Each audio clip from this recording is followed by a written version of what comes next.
there, friends. We are going to continue on with Wonder by R.J. Palacio, and we are on the chapter called Paging Mr.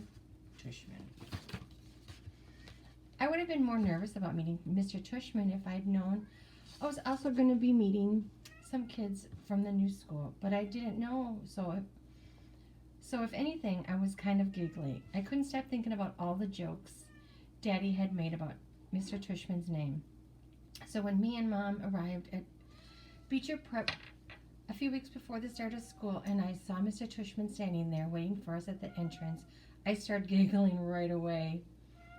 He didn't look at all what I pictured, though. I guess I thought he would have a huge butt, but he didn't. In fact, he was a pretty normal guy, tall and thin, old but not really old. He seemed nice. He shook my mom's hands first. "Hi, Mr. Tushman. It's so nice to see you again," said Mom. "This is my son, August." Mr. Tushman looked right at me and smiled and nodded. He put his hand out for me to shake. "Hi, August," he said, totally normally.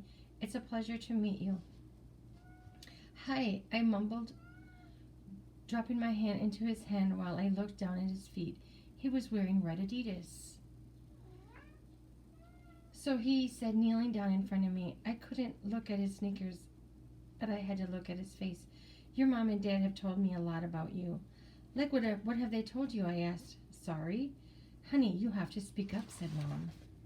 "Like what?" I asked, trying not to mumble. I admit I have a bad habit of mumbling. "Well, that you like to read," said Mr. Tushman, "and that you're a great artist." He had blue eyes with white eyelashes. "And you're into science, right?" "Uh-huh," I said, nodding. "We have a couple great science electives at Beecher," he said. "Maybe you'll take one of them." "Uh-oh," I said, though I had no idea what an elective was.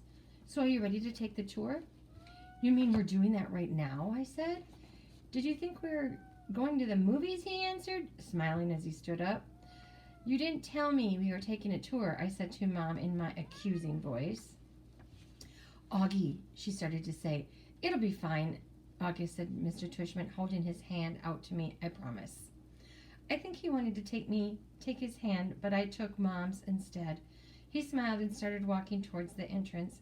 Mommy gave me a little squeeze, though I don't know if it was an I love you squeeze or I'm sorry squeeze. Probably a little of both. The only school I'd ever been inside before was Via's, when I went with Mom and Dad to watch Via sing in the spring concerts and stuff like that. This school was very different. It was smaller. It smelled like a hospital. We're going to go on to the next chapter called Nice Miss Garcia. Nice Miss Garcia. We followed Mr. Tushman down a few hallways. There weren't a lot of people around, and a few people who were there didn't seem to notice me at all, though they may have been because they didn't see me. I sort of hid behind my mom as I walked. I know that sounds kind of babyish of me, but I wasn't feeling brave right then. We ended up in a small room with the words "Office of the Middle School Director" on the door. Inside, there was a desk with a nice-seeming lady sitting behind it. "This is Mrs. Garcia." "Mrs. Garcia." "This is Mrs. Garcia," said Mr. Tushman, and the lady smiled at Mom and took off her glasses and got up out of her chair. My mother shook her hand and said, "Isabel Pullman, nice to meet you." "And this is August," Miss Tushman said.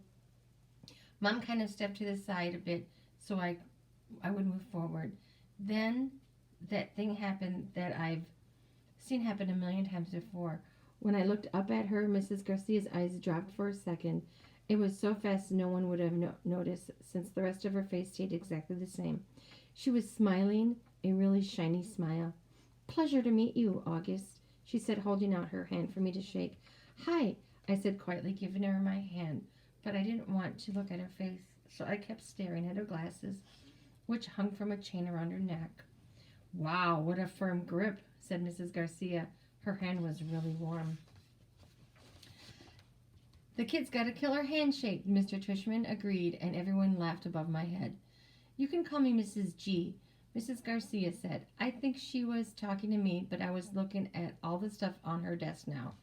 "That's what everyone calls me, Mrs. G." I forgot my combination. Mrs. G, I need a late pass. Mrs. G, I want to change my elective.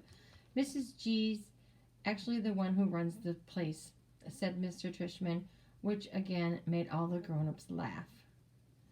I'm here every morning by 7:30, Mrs. Garcia continued, still looking at me a while. I stared at her brown sandals with small purple flowers on the buckles.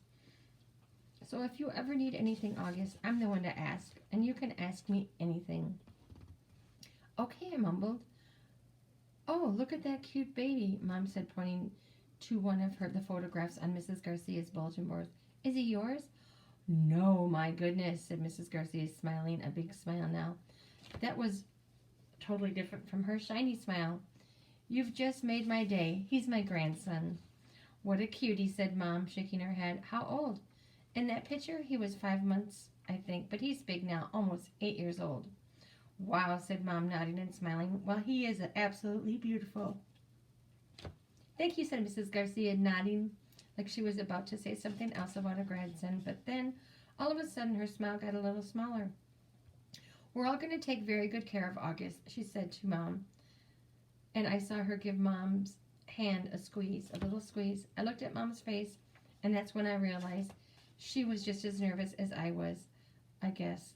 I liked Mrs. Garcia when she wasn't wearing her shiny smile.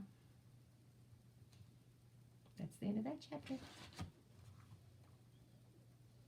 See you next time.